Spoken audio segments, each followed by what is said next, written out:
Over the past few weeks, I spent several hundreds of hours playing every element team on high risk in Enfield's first real endgame, Contingency Contract. I optimized and played everything from the Wolf Guard and Levitain teams, with and without Estella cheese, to the Mifu Rossi hybrid team, Funny teams, and even Yvonne teams. Based on my experiences, I wanted to share my initial impressions of a Contingency Contract, covering what was fun and what was not.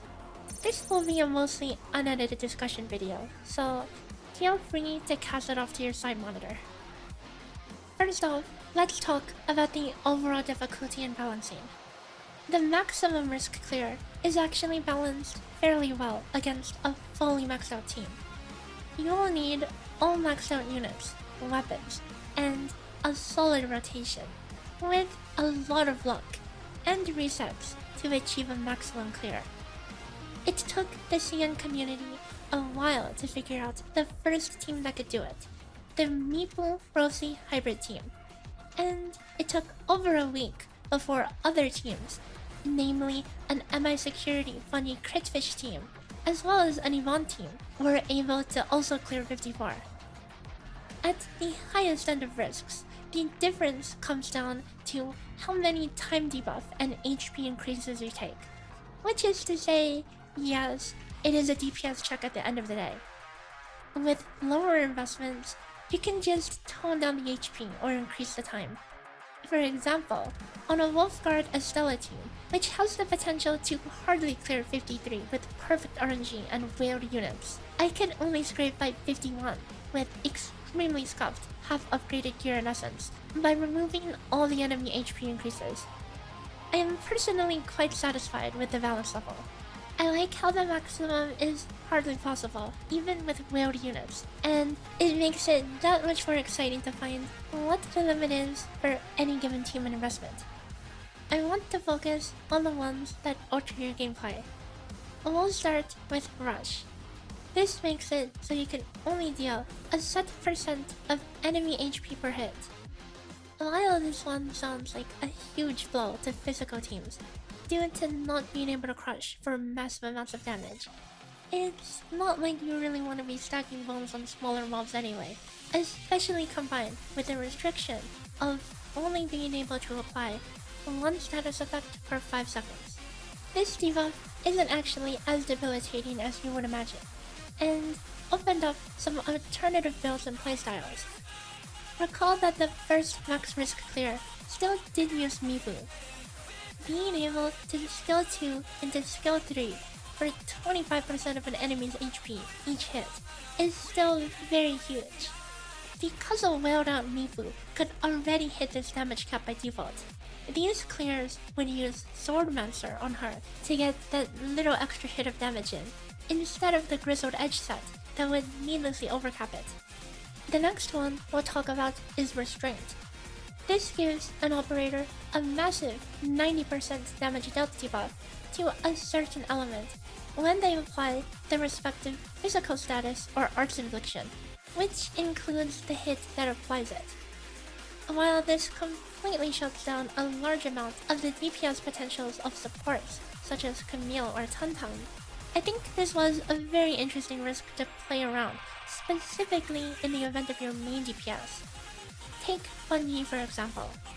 During her ultimate, because the last hit of her skill applies electric infliction, you would want to ideally bring a different infliction, such as Nature from Gilberta or Cryo from Alesh, to cause this to turn into electrification and thus avoid the debuff, or apply electric infliction with either Perlica or Arclight, in order to enter the 5-second status lookout, which would let you use a second Funny skill without worrying about getting the debuff on her. Speaking of Restraint, the real Restraint risk was the one that killed enemies that were CC'd. This basically was a can you remember to hold your Gilberta combo check, and at the higher risks was only really relevant in the first and second waves, though even in 53 risk runs, you could lift the second wave mobs and they'd still die to a single combustion, even without the reaction damage risk if you have to burst a sig. Now let's talk about one of the most debilitating sets of risks. The Cryo inflictions upon using skills or combos, giving the option to be able to cleanse this debuff by casting a certain element skill of your choice, albeit at the cost of extending the duration. I think this set of risks was very well designed, and led to very careful rotation and team planning in order to best avoid the solidification. Or just use a Stella and avoid it entirely. During week 1, I played a Cryo team with no cleansing, and it was a challenge to find the proper timings where it would be safe to freeze myself, and how to work the rotation around the stacks. The most interesting choice of risk, that was one of the only real choices, was Overclock versus Tremor. Overclock gives a huge amount of combo cooldown reduction, while nerfing skill damage, while Tremor would nerf skill, ultimate, and basic damage, while buffing reaction damage by a huge 100%. Most comps would run the combo cooldown one, and it allowed for some crazy DPS from characters like Yvonne, Arknights, and Levitain, while the reaction one was really strong for Wolfguard mostly. Personally, I enjoyed the fast-paced gameplay of the combo one much more, but there is something very satisfying about landing massive burns and watching them absolutely melt on bosses. I prefer this type of shilling over those that basically say, yeah, just play the newest operator. It opened up so many different types of builds from characters both old and new. Last but certainly not least, let's talk about Mire, the no dodge risk. I had a lot to say about this one, even before CZ release. After hundreds of hours of playing it, I have come to appreciate the entirely new type of approach you had to have to avoid enemy attacks. Using jumping, plunging, simple outranging, and finding creative ways to iframe with finishers and ultimates. It increased the skill expression in runs by more than any other risk. However, I'll still maintain that it's not a well-designed risk, and here's why. You see, avoiding attacks on Endfield is normally a very reactive thing. You see things charging up and lunging at you, you press dodge, you avoid it. This risk takes that and flips it on its head, and makes it more of a knowledge check.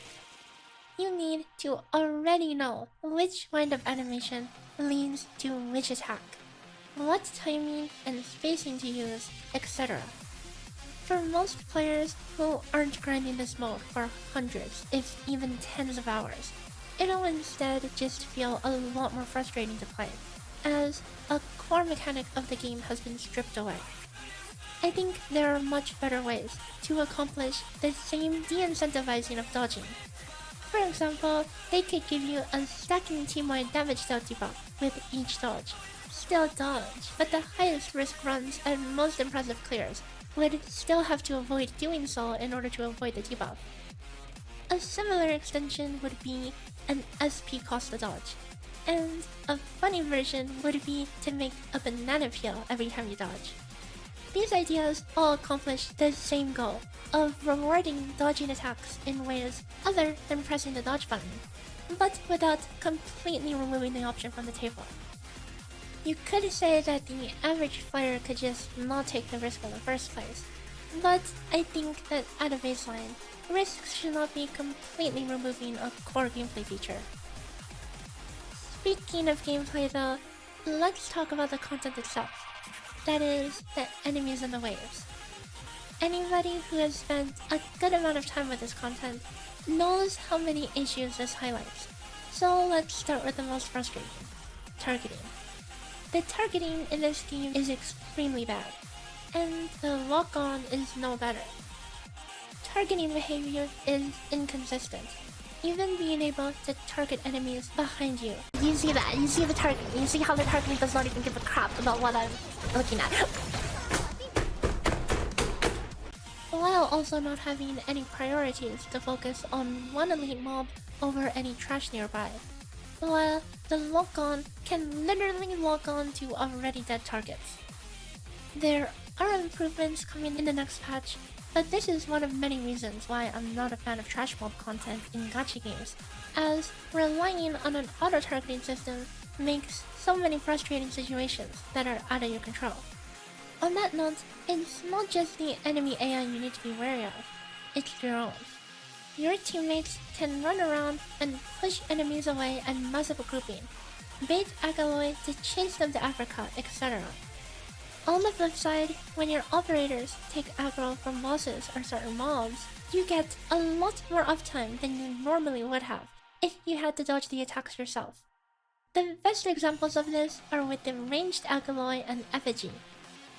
If you happen to be standing out of melee range, a ranged Agaloy can initiate a tracing attack on you, forcing you to run around for a solid 10 seconds if it's not convenient for you to use a skill. They can also shoot a single charge shot or a triple shot, which all require you to be at a distance to avoid without dodging, which only feeds into the loop of evading more ranged attacks and wasting more time. It's not uncommon to end up running in a circle for like 30 seconds without SP, because you can't get the bandwidth to land a final strike when you happen to get this pressure. With the effigy, there's this attack where it flies up and throws meatballs down at you, which are pretty much impossible to avoid at close range. Even running to the side of the arena, you can still get hit by them depending on the effigy's position, taking some heavy damage. But if your teammates get aggro, you can continue final striking and getting SP as normal. The inconsistency of the amount of pressure that you as a player receive, depending on how the enemy AI interacts with your teammate AI, can be jarring, and leads to some runs where you're cruising with 100% uptime, followed by some runs where it feels like the world is out to get you, and you literally can't catch a break to get any SP back. Overall, I think Contingency Contract is definitely a step in the right direction for Endfield. It's the most challenging content we've gotten by far, and I've had a ton of fun optimizing all teams to their respective limits. It also opens a new competitive avenue for the game outside of the how fast can you kill Road in the bone-crushing fist scene. Several tournaments have brought about some of the most fierce battles and most optimized gameplay we've seen so far in Endfield. I'm curious to see what kind of crazy metas and strategies come up with the next iteration. Anyway, thanks for listening to me yell. I'll see you next time. Bye bye!